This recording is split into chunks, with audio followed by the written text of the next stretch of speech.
dali hospital. Halis dito. Rescue. Agbasa. Ato dito yaton ba? Unsa man ta?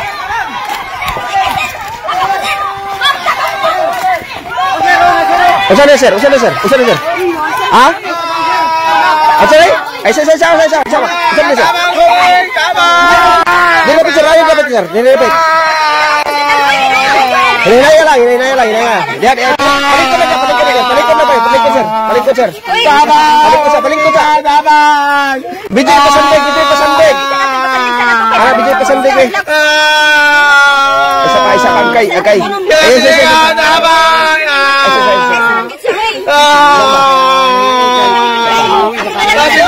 Herbal.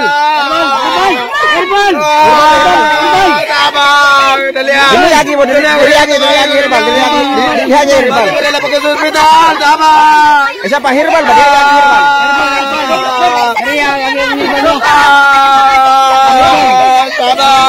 Isa pa dia herbal dia dapat ya.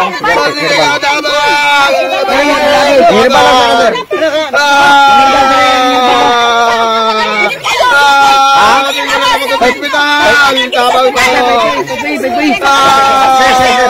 Kalmala sir. Ayo sir.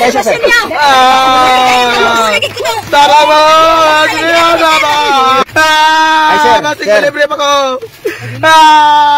Asa ni si kasama Michelle? Bebe. Dili ka na kasama Michelle. Dili. Nansan siya, ma'am? Nansan siya? Libre pa ko.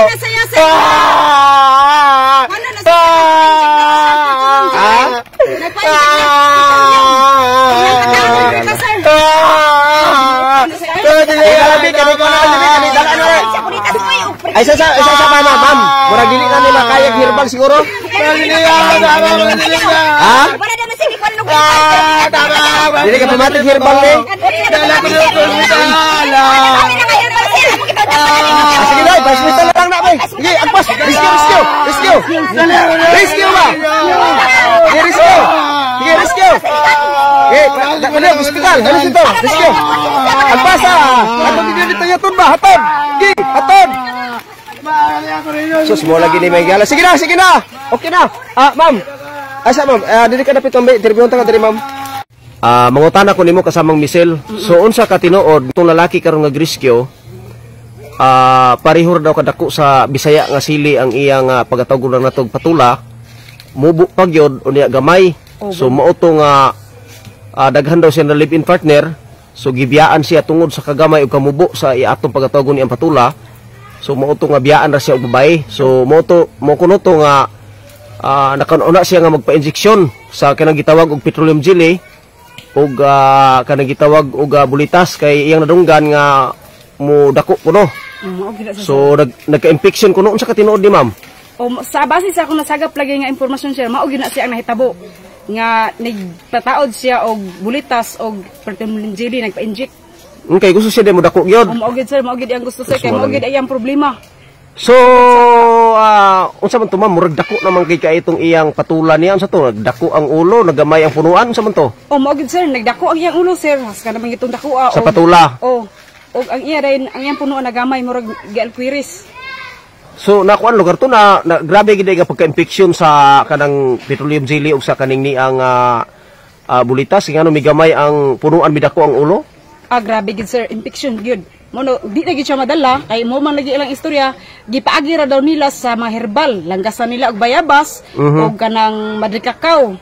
Og unsa pa tong uban. So wala na nay nagkamao ni ma'am kung mayon ana nga nagdako ang ulo, nagamay ang punuan. So unsa may matambag nimo sa mga inani karon nga sitwasyon kay basin naapay magpa-inject diha kay gamay og patula, magpa kuan ba noon, magpabulita. So unsa may maistorya nimo nga delikado man ini og magka-infection, unsay matambag nimo sa mga laki nga gamay diha og kuan unya gusto mo dako?